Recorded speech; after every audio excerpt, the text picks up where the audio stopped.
हाल ही में हुए 5 राज्यों के विधानसभा चुनाव में से 4 में प्रचंड जीत हासिल करने के बाद बीजेपी के हौसले बुलंद है। बीजेपी की इस जीत का सेहरा और किसी के सर पर नहीं, प्रधानमंत्री मोदी के सर पर ही सजा है। प्रधानमंत्री मोदी की लोकप्रियता देश भर में लोगों के सर चढ़कर बोलती है, चाहे लोकसभा चुनाव हो, विधानसभा चुनाव या फिर स्थानीय निकाय चुनाव। देश में मोदी लहर हर जगह कायम है और यही कारण है कि बीजेपी एक के बाद एक चुनाव जीतती ही जा रही है। लेकिन बीजेपी के पूर्व दिग्गज नेता एवं अटल बिहारी वाजपेयी सरकार में मंत्री रहे अरुण शौरी को प्रधानमंत्री की यह छवि कहीं न कहीं पसंद नहीं आ रही है। अरुण शौरी ने एक बार फिर प्रधानमंत्री मोदी और आरएसएस पर जमकर निशाना साधा है।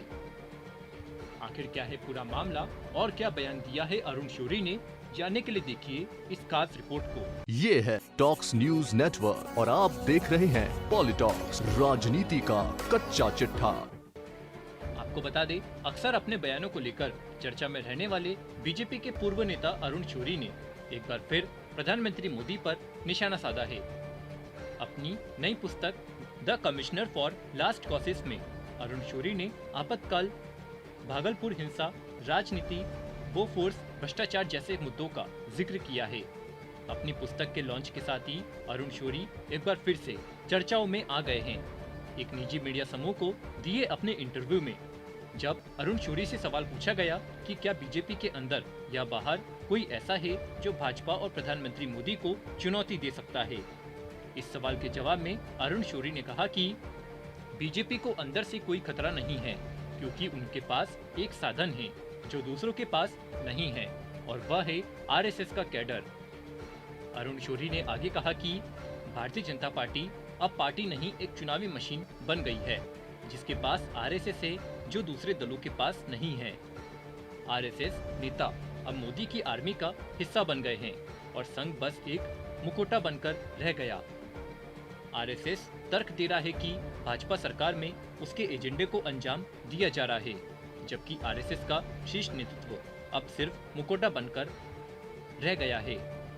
संघ के दूसरे क्रम के नेता और कैडरों को मोदी ने संयोजित किया है और अब ये उनकी आर्मी का हिस्सा है। वहीं अगर विपक्षी दलों की बात की जाए तो बीजेपी को चुनौती देना मुश्किल है। अगर विपक्ष एकजुट हो जाए तभी बीजेपी को चुनौती दे सकता है।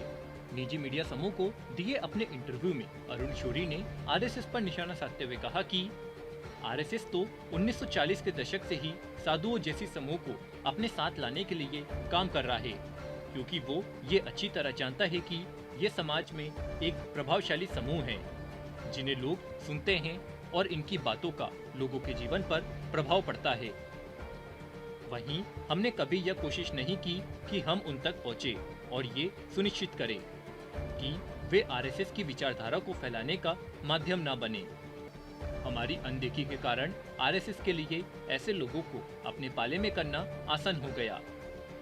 अरुण शौरी ने आगे प्रधानमंत्री मोदी का जिक्र करते हुए कहा है कि नरेंद्र मोदी के बारे में उनके खुद के अधिकारी ही मुझे कहते हैं कि कोई भी उनके सामने बोल नहीं सकता। सारे के सारे मंत्री उनसे डरे हुए रहते हैं। कोई उनके सामने कुछ बोल नहीं पाता।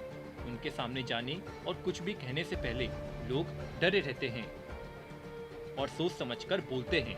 हालांकि अटल जी की पर्सनैलिटी ऐसी नहीं थी, वो इससे बिल्कुल अलग थे। लोग उनसे अपनी बात कहना चाहते थे और वह सुनते भी थे। उनकी एक खास बात यह भी थी कि वह भी यह जानना चाहते थे कि लोग उनके बारे में क्या सोचते हैं। वह पूछा करते थे और लोग बिना किसी डर के बताते भी थे।